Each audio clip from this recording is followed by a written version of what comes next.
Hello? It's Christy Gray, your newest hype girl and astrologer. Welcome to the Cosmic Hotline. Hi, gorgeous, and welcome to this week's episode of the Cosmic Hotline.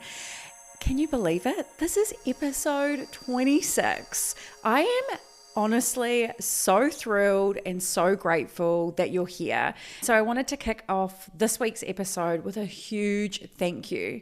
Thank you for tuning in every week to the Cosmic Hotline, and more importantly, thank you for trusting in me to help guide you using the power of the stars. I love nothing more than stargazing with you, and I cannot wait to share with you everything that I have in store for the Cosmic Hotline in 2023. We are about to go on a very big, magical, and wild ride together. However, let's digress. And before I start answering your questions, I want to keep it real. The cosmos is pretty spicy this week, and I know that we have a Capricorn new moon on the horizon, and I have a beautiful guest episode takeover for you next week. But the stars have been a little bit spicy, you could say. I actually had a moment yesterday where I was like, oh yeah, no, I'm ready to have a Mars retrograde rage. And I actually haven't had that for the entirety of Mars retrograde. But yesterday I got to a breaking point. I tried to sit down and record this podcast. I'm not even going to get into the logistics of it because I'm going to try and keep things high vibe. But honestly, everything that could go wrong did go wrong, and I was fully booked, so I only had such a small window of time. Isn't it frustrating when you dedicate yourself a small window of time, or you've got time to get something done and something is out of your control? That's how I felt yesterday. It was just beyond my control, and I had this built up and pent up emotion. So I had a little bit of a raging moment around the house. I also think it's that time of year as well, but it's interesting because this week we have had the moon in opposition to Saturn, which always illuminates things that need to change. And the sun in Sagittarius is also squaring Neptune and Jupiter. So if you're feeling like things are festering under the surface, or if you have got some frustration, I would find an outlet for that. Really important. Just letting you know I'm with you, babes. Honestly, I don't get to bypass the stars either. So let's dive into this week's episode, which is dedicated to you, babes. We have some amazing listener questions that come from Jess, Tresna, and Nicole this week. So let's dive into Jess. Will I ever stop feeling like I'm always in a state of flux and unsettled? I should feel settled with a great marriage, good job, and social life. Is something missing, and what is it? So it's interesting because Jess submitted this question to me back in October. I know, I'm playing catch up, babes. When this question was submitted, something has actually significantly happened in her natal chart since then. So I'm hoping, because this episode is about to go live, that she has reached a turning point. But we need to unpack what's this turning point moment. And I wanted to start with Jess's natal chart. So for privacy reasons, I won't give you all the details, but I will give you her 3 primary archetypes, and I'll dive into some of these aspects as well, because this is really normal. And I almost empathize and resonate with Jess because I've been in that position too. That feeling of, is this it? Or something's missing in my life. So Jess is a Scorpio sun, and her Scorpio sun is placed in the 10th house. And the 10th house represents public image and career. It's the roles we have in life. So straight away, Jess takes her roles very seriously in life. Whatever she's working towards, I would say that Jess needs to live a very full life. So even though she's feeling like she's got a great marriage, a great job, a great social life, it makes sense that something may be missing, but I think she's going to find it. She has a Leo moon, and her Leo moon is in the 6th house. So Jess needs to be at the center of things. She needs to get to the heart of the matter. She's probably a bit of a big kid at heart. Obviously, I don't like to assume too much when I am on the podcast because purely I don't get Jess's input. So I will try to keep things as blue sky and a little suggestive, just because what I see can sometimes be expressed in different ways, depending depending on what someone's experienced in their life. But in saying that, her Leo moon, it is in the 6th house, which is ruled by Mercury, which represents daily routines, day jobs, and health and well-being. And so it's got this kind of like Virgo undercurrent, you could say. And she's an Aquarius ascendant. So she has a bit of quirkiness or a bit of uniqueness to her, is what I would say. And it's important that she honors this. Above all else is that Jess has in her natal chart, she has 3 key placements in the sign of Sagittarius, and they're right at the top of her chart. Her chart's known as a daytime chart, and so there's a lot of outward expression for Jess in this lifetime. And so there's a few things I'd share with you, Jess. Is number one is that I would be sad if we were connecting and you would only want to find one thing in this lifetime. Whatever's missing in your life, I think it's not just one thing. It's probably lots of different things, but it's more importantly, like, how can you live a really full life? Like, embrace spontaneity, embrace adventure, embrace learning. You need to have outlets for not only expression in this lifetime, but more importantly, you need outlets to feel fulfilled and you're experiencing joy and exhilaration. Now, it's interesting because in astrology, we have aspects, which is how all the planets in a natal chart are connected together. It's like how they're communicating with each other. And those aspects can form shapes. And Jess has some pretty wild shapes in her natal chart, just saying. But what's really interesting with her natal chart is she has a kite. And there's, like a kite, there's always a point at the top of a kite. And that's like a release point. And the top of her kite includes a Saturn, Uranus conjunction in Sagittarius. And so what this means is whether it's Jess isn't expressing herself or whether she's holding on to something for too long because she thinks it's the right thing to do, or whether you're in a position where you're not happy but you don't feel like you have the power to change something, that will come out as frustration. And that's when you might be a little bit more rebellious. You might just be like, fuck it, I'm done, right? But we don't want you to get to that point. We want you to have equilibrium and feel fulfilled. Now, it's interesting because I'm really curious to know, and so you'll have to loop back to me on this, is what has been a turning point moment for you? Have you had one in December? And the reason I'm asking you this question is because your progressed moon in astrology is a really key placement towards your personal horoscope. You've probably heard me talk about it before. It represents what area of your life is in the spotlight and also how do you feel about it. And so for the last 20 months, as your progressed moon has been in the sign in Scorpio.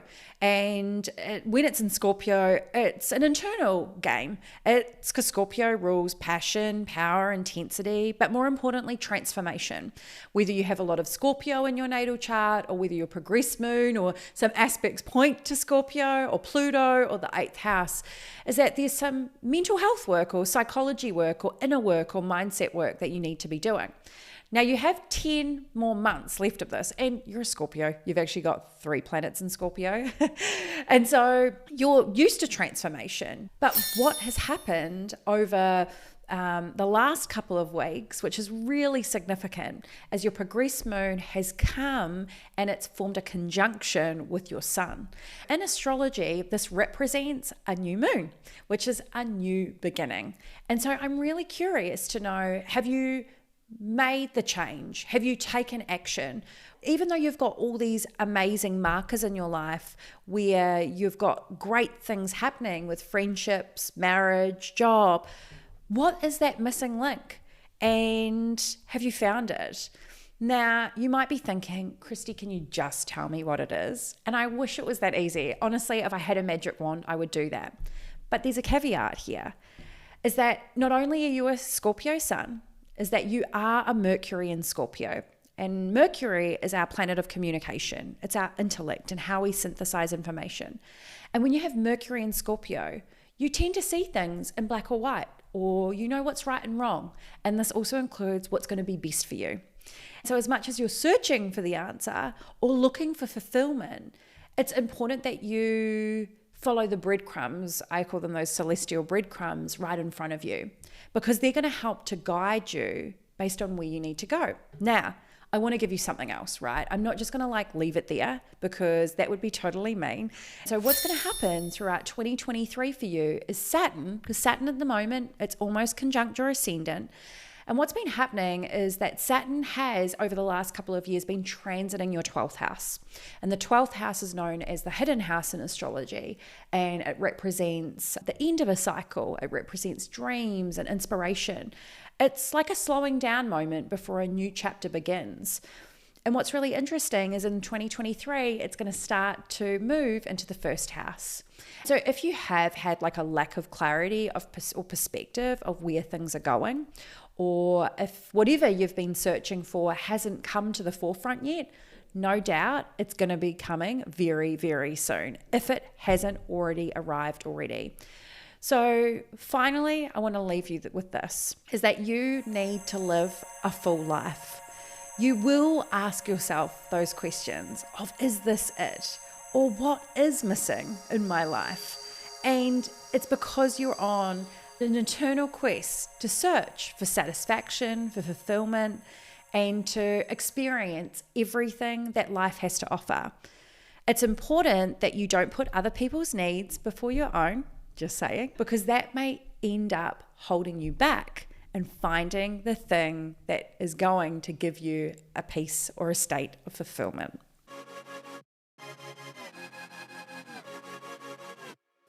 I'm popping in with a quick public service announcement, and that is the most important part of the Cosmic Hotline is you. Have an astrology question you need answered? Nothing is off limits. Whether it's a question about your natal chart, the 411 on Mercury retrograde, or what is the significance of a particular transit or activation.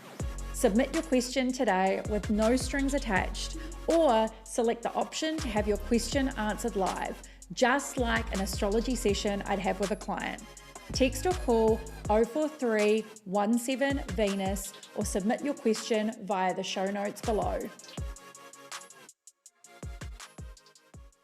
Okay, let's dive into Tresna's question.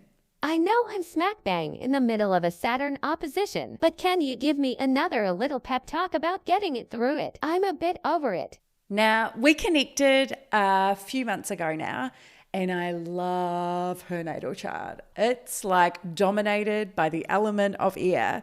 And if you've been here a while, you know that air is an element, represents our intellect. It's very cerebral, lots of ideas. So it doesn't surprise me that Tresna's asked this question, purely because these are her big three in astrology. So she is a sun in Gemini. However, she has 3 planets in Gemini, also her Venus and her Mercury. Her sun in Gemini is in the second house, and the second house rules money, mastery, manifestation, and values. So there's a real Taurian, earthy flavor to all of the air in her natal chart. And she's all about working towards something. So as much as she has lots of different ideas and is juggling lots of different things, there's a way for her to always make it tangible and bring it to fruition, which I love. I'm so here for. In addition to that, she has 3 planets in the sign of Libra, but her moon is an Aquarius, and it's placed in the 10th house. What I tend to find, and this is really interesting for you to know, is that I find moon and Aquarius people, I actually have lots of clients that are moon and Aquarius, but moon and Aquarius people tend to prefer intellect over emotion, because moon in a natal chart is all about emotion. It's how we seek safety and security in the world. But Aquarius is more like blue sky thinking, and it tends to be more strategic. It's not about feeling something. It's fixed air. And so again, it's about how do we approach something more pragmatically. And then she has an ascendant in the sign of Aries. So great project manager, always, through and through. So what's been playing out for Tresna is that she's had a lot of Saturn flavor. And this is why she's essentially asked this question. But more importantly is that there were a couple of key things that we were chatting about at her last session. And one of them being is that there are a few roadblocks at the moment, you could say.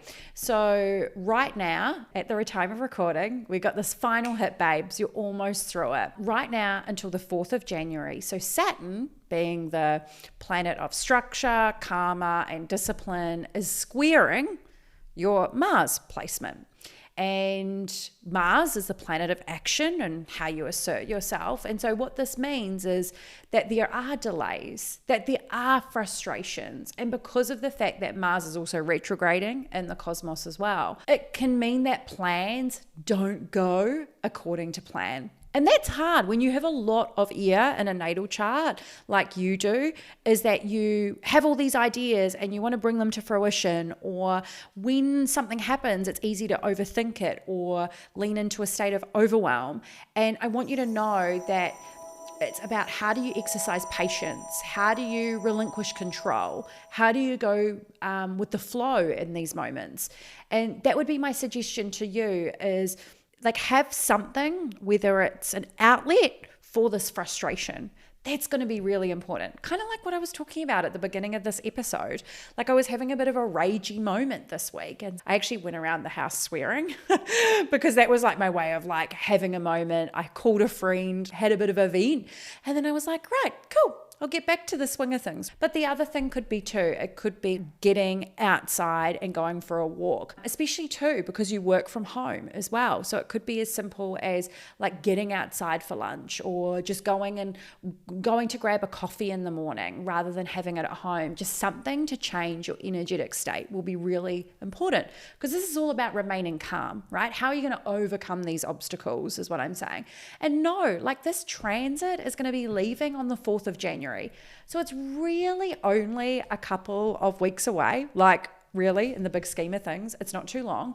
And so the more that you can demonstrate restraint is what I would say, the better off that you're going to be. Now, the other part to this as well is that use this time, and I think we might have talked about this as well. It's almost like, I use this term a lot, but I use it for different things. It's get your house in order. So I would be using the next, say, couple of weeks, or even through until early 2023, to actually go, okay, what do I need to focus on that I can control, right? There could be something, I know that you're working on a new brand, there you've got the new house, and there could be some other things that you could do. It might be just about, how can I shift my perspective? Now, the reason I'm sharing this with you is, number one, is that come February, is that I think things will be going so much more smoothly. And that's a really good sign.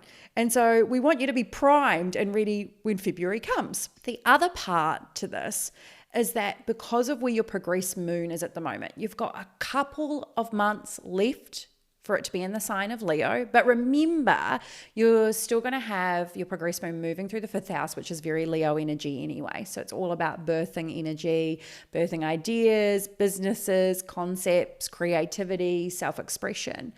But know that in a couple of months' time, it is going to move into the sign of Virgo. And Virgo is all about optimization. It's how do I get my house in order? So that kind of term of, okay, well, what do I need to start optimizing in my life now?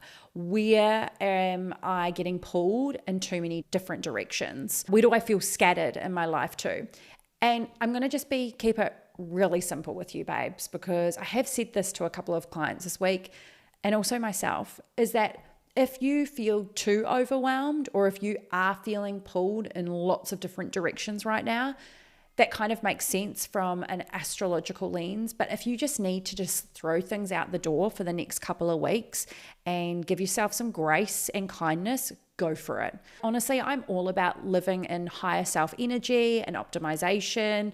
But sometimes there comes a time when you just need to stop, take a breath, let all your rituals slide. If you're somebody like me who has like 10 million things they like to do to like regain a sense of control, and just go, you know what? I'm just going to take a breath. The other part to that is maybe you've taken a big breath this year and you feel like you need to get back on track. Well, this is now about how can you collect data or information or get inspired again or motivated again. Because by come the 8th of January, when Mars goes direct, is things will start to feel a little bit easier. So I hope this little pep talk was what you were looking for today, which brings me to my last question of today. And this question comes from Nicole. Why am I feeling pulled in so many directions right now? Now, I don't have Nicole's birth details. However, I can talk to the collective energy that's happening. And I've already kind of touched on it in this episode. But I wanted to give you some more insight as to some other things that are coming up, because feeling pulled in lots of different directions is quite normal based on what we're experiencing at the moment. I think the most important thing is I know I say this all the time, but it's about getting clear on where you're expending time and energy. As I mentioned, I think it was in last week's episode, we're kind of on the precipice of a few really big things that are going to be happening, not only over the next couple of weeks, but more importantly, as we move into 2023. So it's not necessarily a time for taking action or putting a lot of pressure on yourself to, start the year off on a really strong foot and knowing what your goals are and kicking your goals. It's more about how can I be intentional? How can I channel energy into the things that fill my cup right now? When we actually give ourselves space and when we shut out the noise of the world, that's when we actually connect with our higher self. That's when we go inwards and we can actually figure out, okay, what comes next? Where am I going? It's when we tend to fill our life, or we allow life to pull us in lots of different directions. That's normally when we experience overwhelm, frustration, any type of emotion that's actually not serving our highest good. And I get it. It's a hard time of year, honestly, any time around the holiday season. Look, I'm not a huge fan of milestone holidays, just purely, I think, based on my life experience. And so I get it. Like for some people, this time of year can be really emotional. So it's important that you honor what you most need. But no, if you just need to take a minute and go, you know what? I just need to put on my oxygen mask first before assisting others. Well, then give yourself permission to do so, because you get the power to change what direction you want to go in, or putting a boundary in place and going, I don't want to be pulled in all these different directions. It's about, taking a stand for your life, essentially. Astrology, in my opinion, is about running a marathon and not a race. Every season builds upon the last. Just like each zodiac season, there's always lessons that we integrate and then we up level, moving through those seasons. And then by the time we start a brand new astrological year in Aries season in March, we begin our journey all over again. And the planets are no different. When they're transiting the solar system, they move from one sign to the next. Of course, like the inner planets, because they move more quickly, they move through the zodiac at a faster rate, whereas those outer planets stay in a sign for so damn long. What I'm sensing is an overall moving into this year, and it does speak to this question as well, Nicole. With Pluto moving into Aquarius in 2023, it's going to dip its toes in for a little bit. Hasn't been in the sign of Aquarius since the 1700s, so it's a bit of a big deal. We're also in the Aquarian age, but I don't think we're there yet, essentially. We're kind of, again, as a collective, still warming up to this. But what's going to happen with Pluto, the planet of transformation, moving in the sign of Aquarius, is we're going to feel more torn to the online experience. But what I would say is your online experience is taking you away from the real world. And I was actually only sharing on a podcast this week with Marissa from Honey Health and Wellness, and I'll link the episode in the show notes below.